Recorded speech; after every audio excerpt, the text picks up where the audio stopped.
Productions, and welcome to this, the abandoned gold mining town of Gwalia in outback Western Australia. I haven't been here before, so I thought I'd take this opportunity with a small group to come and check it out for a few days. Anyway, grab the gear. Let's go. Alright, I'm just on my way to meet up with a small group of others. I'm not quite sure who's going to be there. I guess I'll know more when I get there. The rain might have turned some people off. Could be 4 or 5 for this, possibly 6. But yeah, this ride is all about a Monday to Friday ride. I've not been to a little abandoned town called Gwalia. Used to be gold mining back in the day. It's another place on the map that I haven't seen, so I'm going to take this opportunity to go and have a look at that. So it'll take us a couple of days to get there and a couple of days to get back. Yeah, it's springtime at the moment. I guess the wet weather was to be expected, but it has affected some of the roads. Some of the roads and tracks we wanted to take are closed currently. I'll know more by the middle of the day when we get to a fork in the road, and when we get to that fork we'll either turn left or turn right depending on the road and track conditions.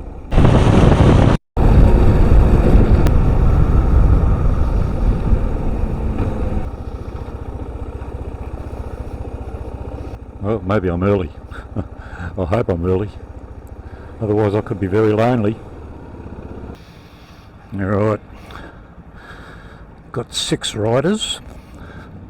A couple who I haven't been with before, a couple of ring-ins, that's okay. So yeah, 6 riders. Chris number 1 with his Ural.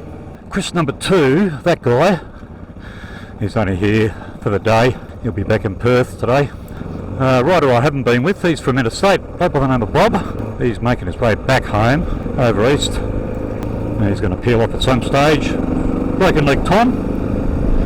And another bloke by the name of Cots on a DRZ 400. We'll get underway and see what today has in store. I think we're going to have to make some changes to the route, but I'll know more soon.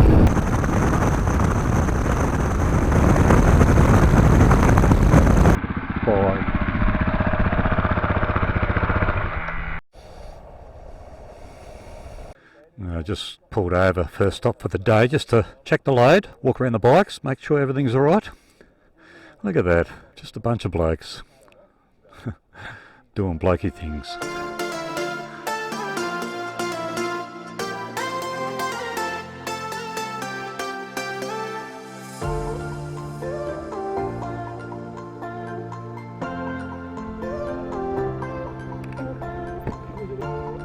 Hey, Paul has, I don't know, picked up a rag or something.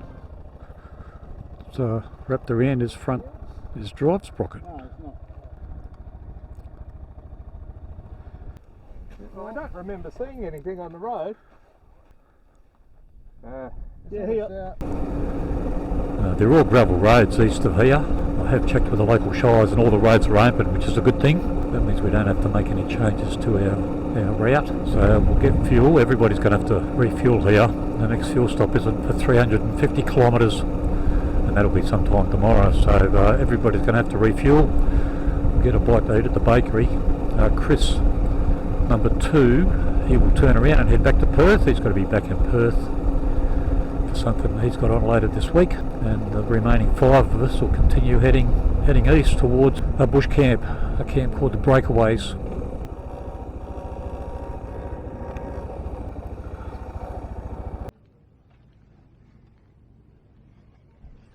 Well, we've pulled the cover off. There's no more rag left. It's a very clean chain, but no, must have picked up the rag somehow. That's Chris's new tank, the one he got replaced when we were at Yalara a couple of weeks ago. It's a well-travelled tank. It's only been on the bike for, I don't know, 2 or 3 weeks, and it's already done about 3,000 kilometres. But in this case, Chris has opted for the translucent one, the ones that are, let's call it transparent, because he's had 2 white ones that have failed, and I've also had a white tank that's failed, so he's decided to go with the translucent.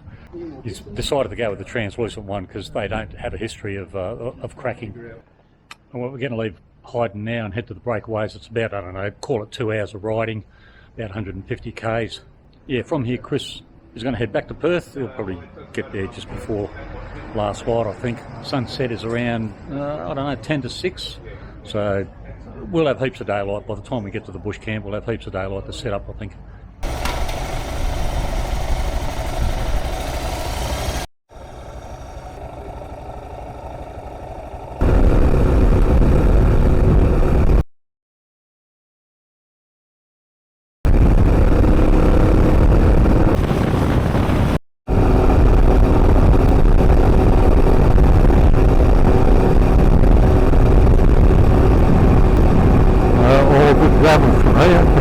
a couple of 100 kilometres.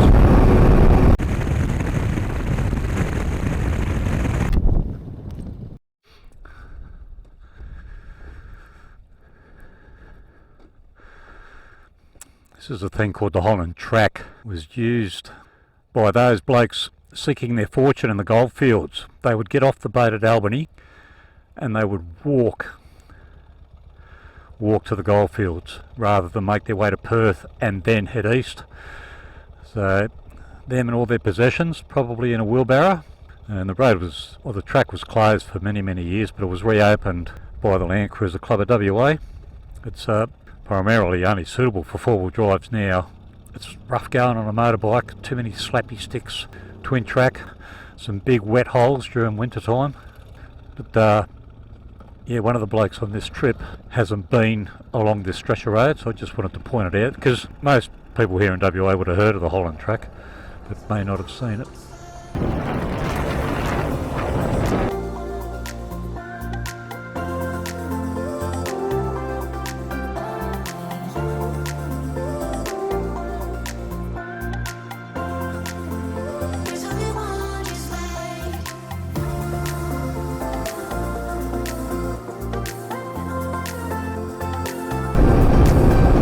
Approaching our camp.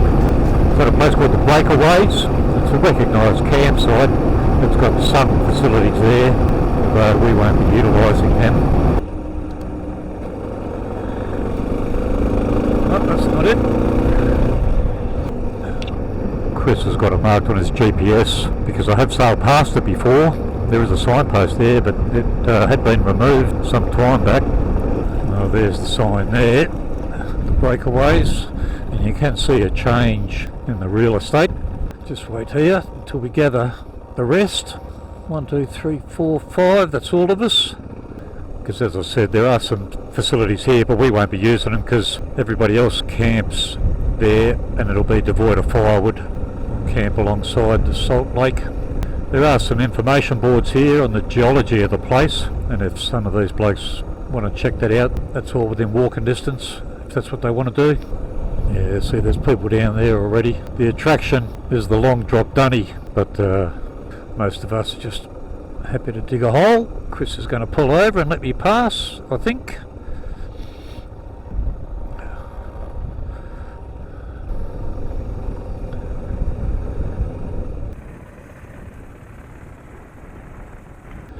Got to be a bit careful because it doesn't take much moisture before these things become bog holes. This area is perfect for us. It's off the track, big enough for the 5 of us. There'll be enough deadfall to use as firewood. Nope. Pick a spot, fellas. And so ends day 1.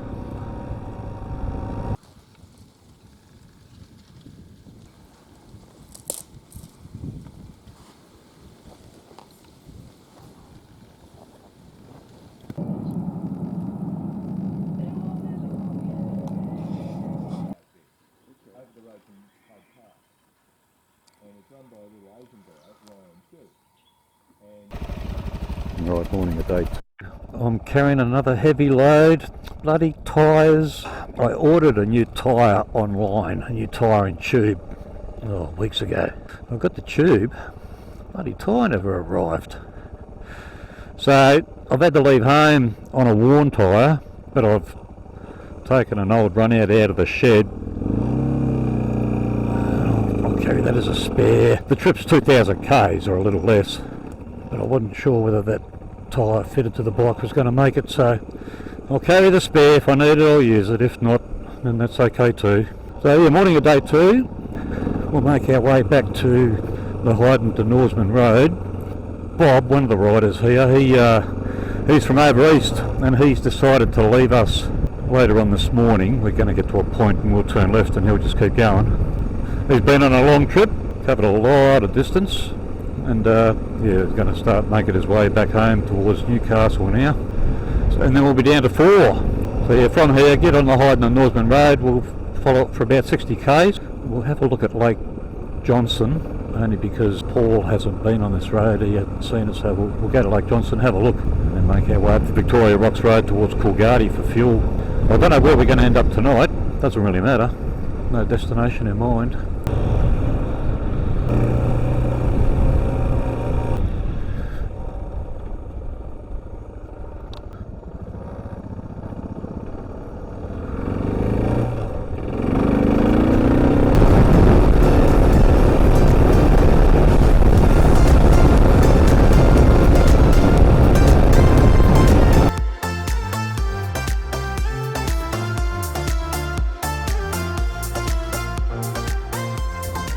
Lake Johnson. We're just going to pull over here, seeing it's only a short diversion. Going to pull over here to have a look, and then we'll just backtrack a couple of kilometres onto Victoria Rocks Road.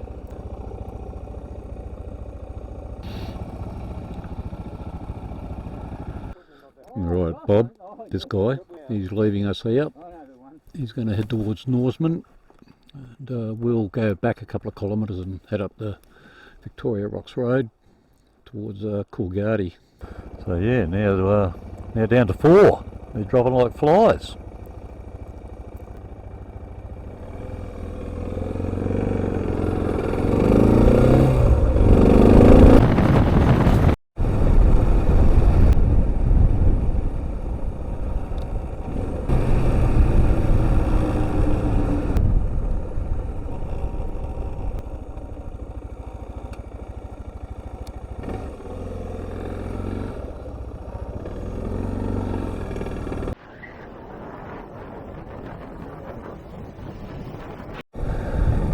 Rocks Road. The road was actually closed recently. It only reopened yesterday morning. So yeah, they must have copped a bit of rain out here lately.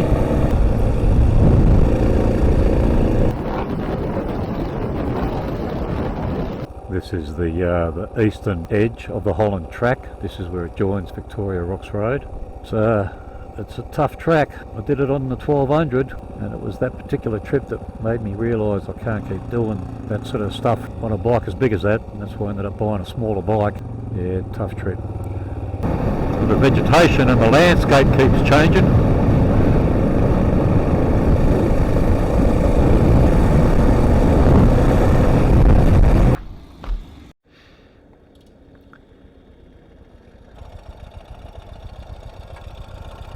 How far is it to Victoria Rocks?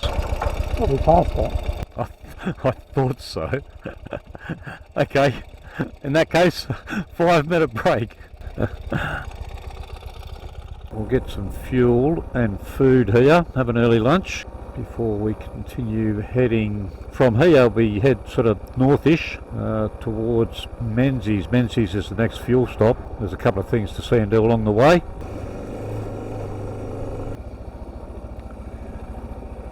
Right, we have food and we have fuel. We're going to leave here and get on the Golden Quest Discovery Trail and go to what's left of a tavern at Ora Banda. I say what's left because it's been firebombed a couple of times. Very, very colourful and checkered history, but more about that when we get closer.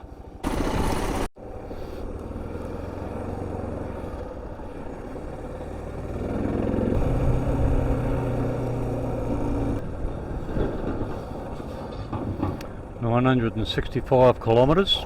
It's a great circuit. It goes through a lot of the historic parts of the goldfields. It's a great 3 or 4 day trip. The roads are generally pretty good, mostly unsealed but in good shape. Anyway, we'll be doing parts of it today.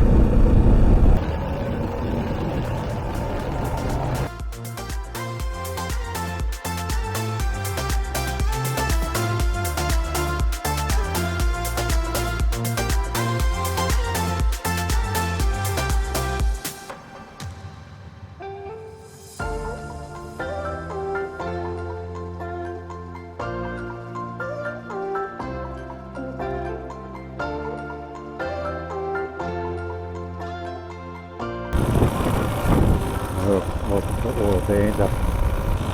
Its origin were gold mining, of course. Anyway, we'll pull up and have a bit of a walk around.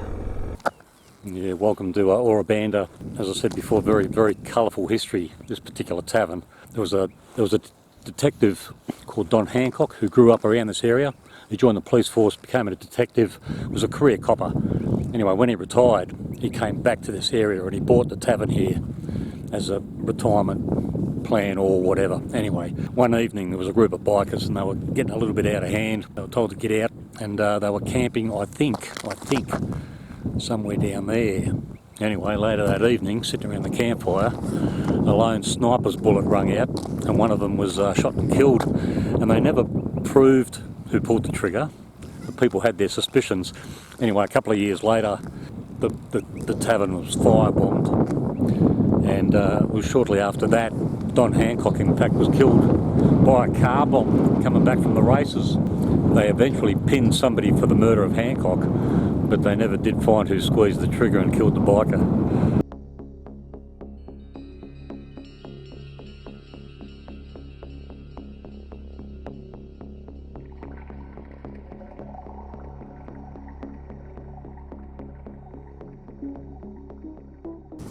Anyway, from here we'll make our way to Menzies. I'm not sure if we're going to reach Menzies this evening or today. I'll check the GPS, find out how far it is. We may end up pulling short and bush camping just this side of Menzies.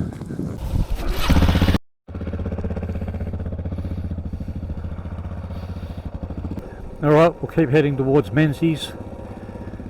Find a bush camp probably.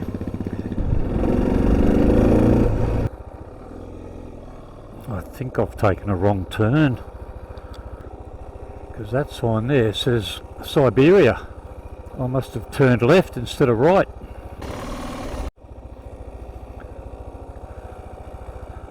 Menzies, this way.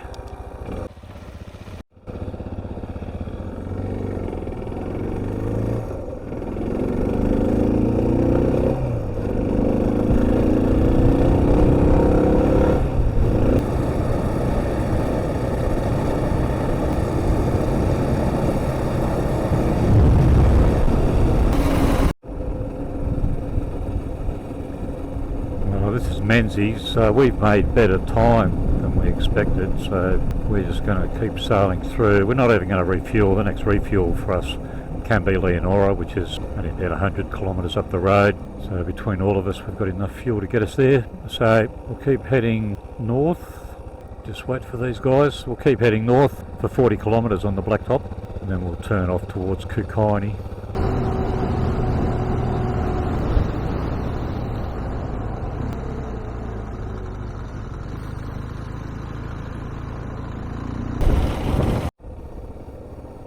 I've just peeled off the main road, just looking for a bush camp.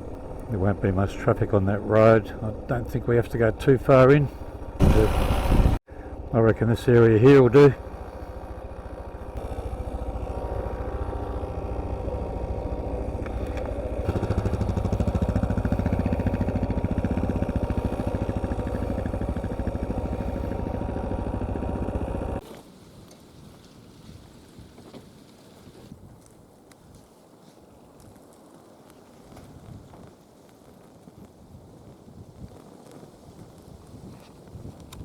She had a beard.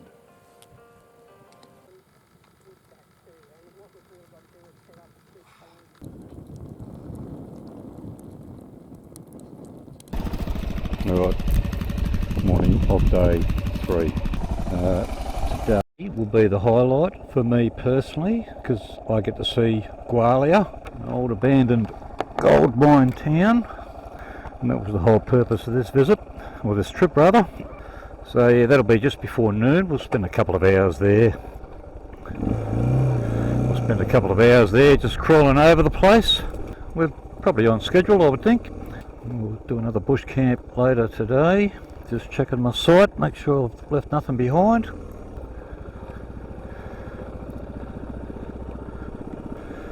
So yeah, we'll get to Gwalia, have a look, refuel at Leonora, and then make our way effectively heading back towards home. But we're still a couple of days away from that yet.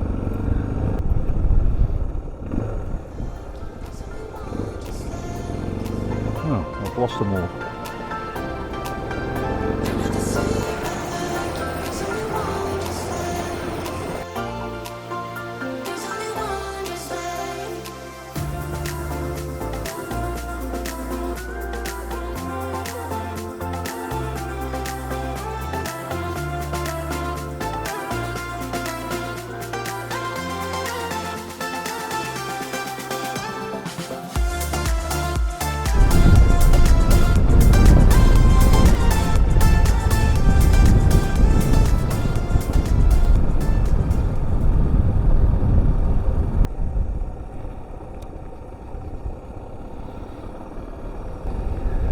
Well, welcome to Gwalia. It's an interesting history here. Old gold mining town, yeah, pretty much abandoned. Gold was discovered here pretty much in the late 1890s. And the first mine manager was a bloke by the name of Herbert Hoover. That name may ring a bell. The mine wasn't profitable, so Herbert Hoover was just out of engineering school or whatever. He was sent over here to turn the mine around, and he did that. And Herbert Hoover was later to become I think it was the 31st president of the United States. And in fact, the company he worked for, they used him as a troubleshooter. He would go internationally to mines that weren't profitable and turn them around. So, yeah, interesting history. And he was the president for the Depression years, 29 to 33, I think. So yeah, we'll spend a couple of hours crawling around the place. That's obviously, I don't know, that would have been, I don't know if that was the original mine, clearly a working mine now. So yeah, we'll spend a couple of hours crawling over the place and then start heading further outback.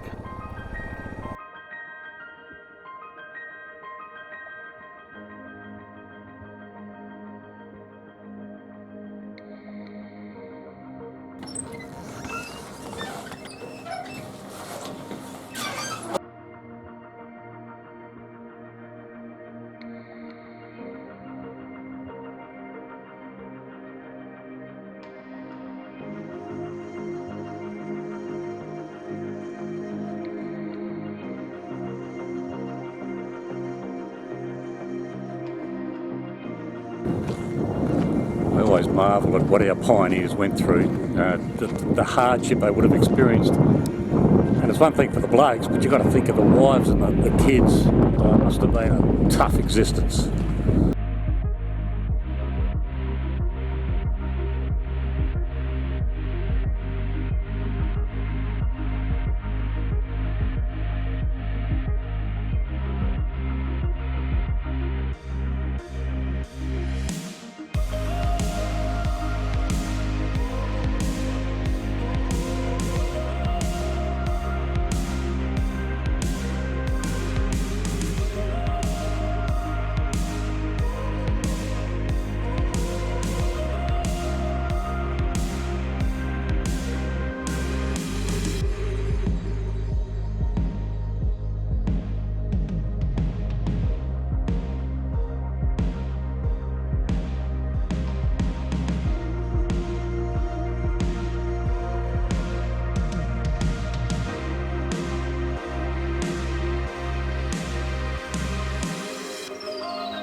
Just going to go up to what used to be the mine manager's residence, originally designed by old mate Hoover. They've got a cafe up here, a bit of a souvenir shop I think, so we'll go and check it out, eh?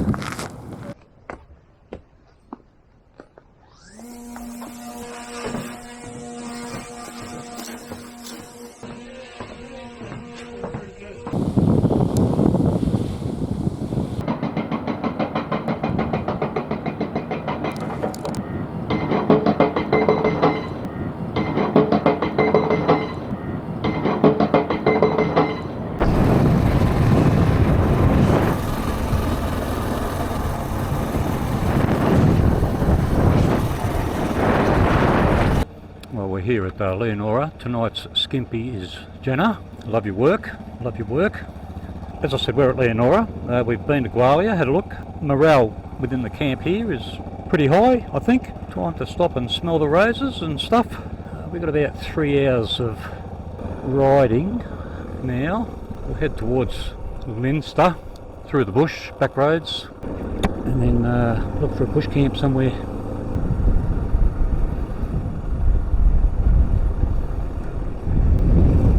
Looks like we're still on the Golden Quest Discovery Trail.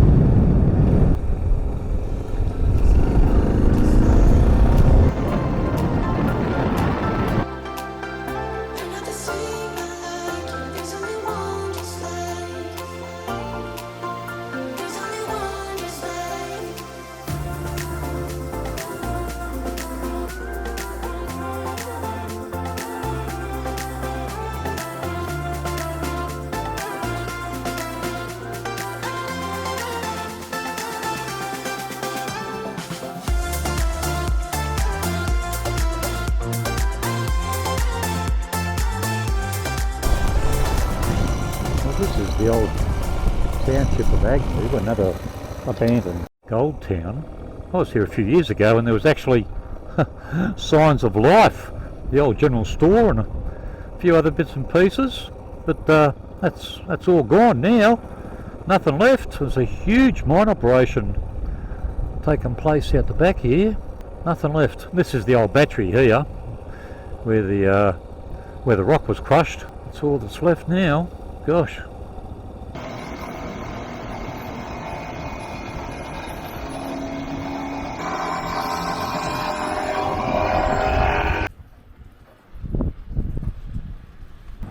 On the left or right or all around. Have you got wiki camps? Yeah. I wonder if wiki camps shows us anything close by.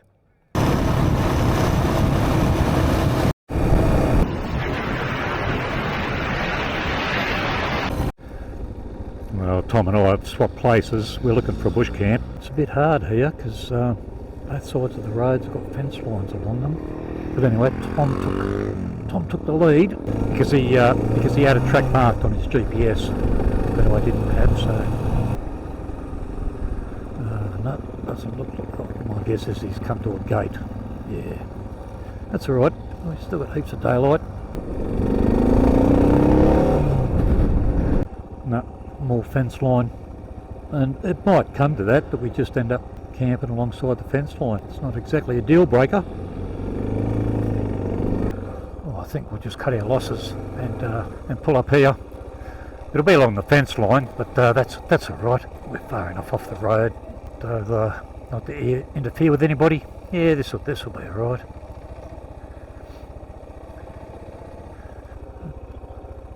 That'll be all right.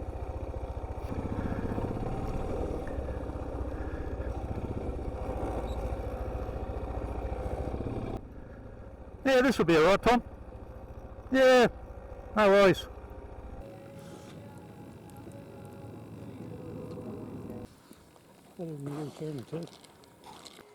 Well, it's not English, not as we know it. No. My guess is Tom is listening to music, getting in the groove.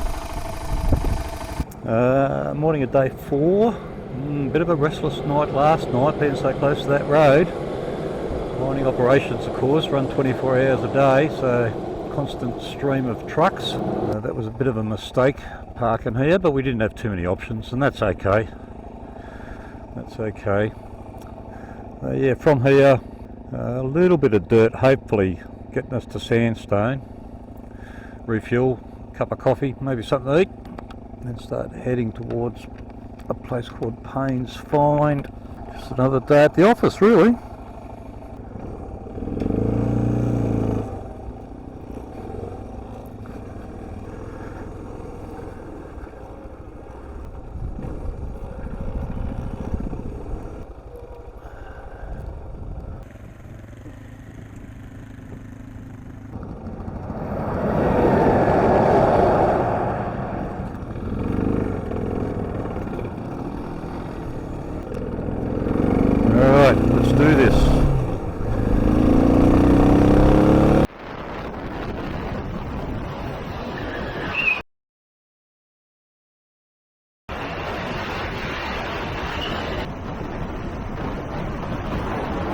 Well, we've pulled in a Sandstone for fuel and a bite to eat.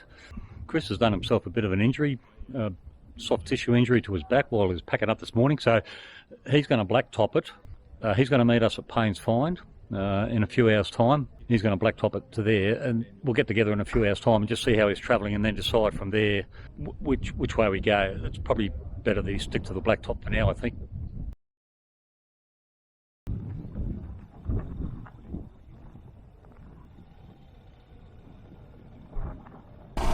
Well, by coincidence, the Royal Flying Doctor comes here once a week, and they just happen to be here. So there's a doctor in town at the moment, and he was able to see Chris.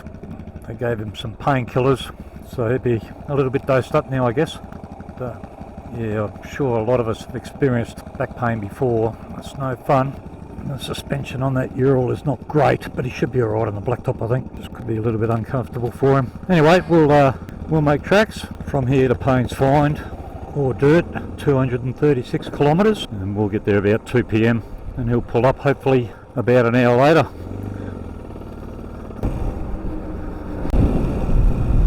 Rain's fine, 2:34.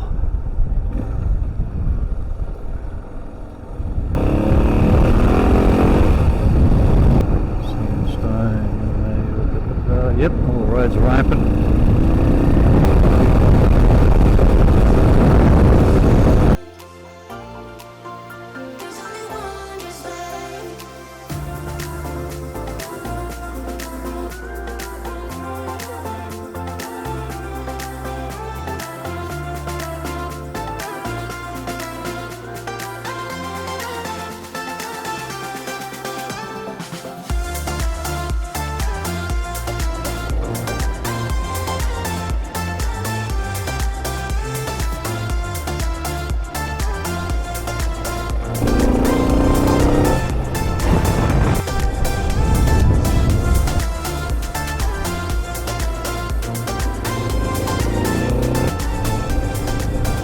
Right, pain's fine.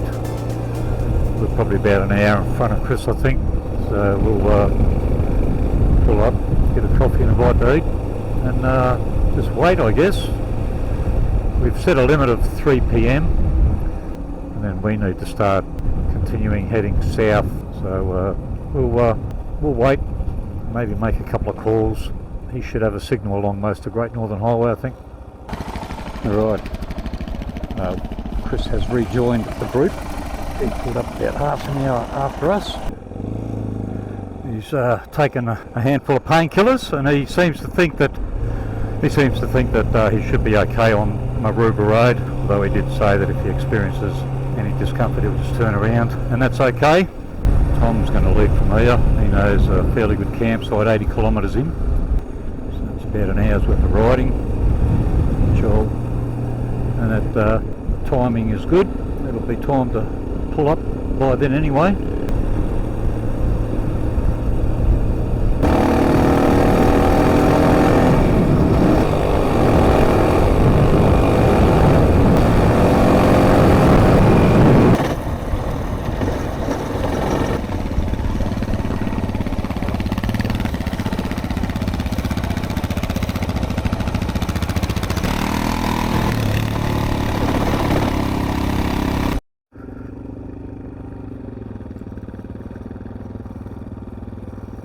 Like this is us.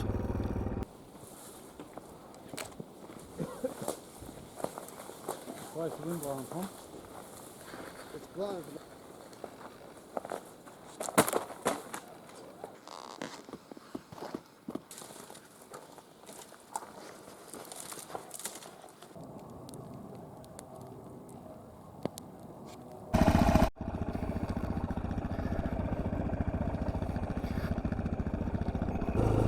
Alright, morning of day 5, our last day on the road. Been a pretty seamless journey, not too many issues, that's always a good thing. Chris on the Ural there, he's feeling a bit better. Pinched a nerve or something in his back. Oh. Anyway, he's been popping pills during the night. He's feeling okay. The roads and tracks today are pretty good. So yeah, we'll all be home later on today. Later this evening, probably about 5 or 6 hours of riding, I think.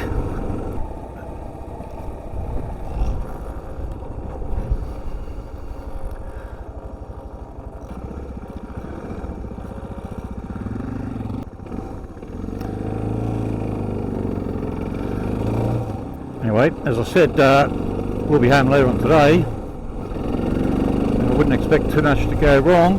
So if this is the final approach, I guess you know what that means. See you on the other side.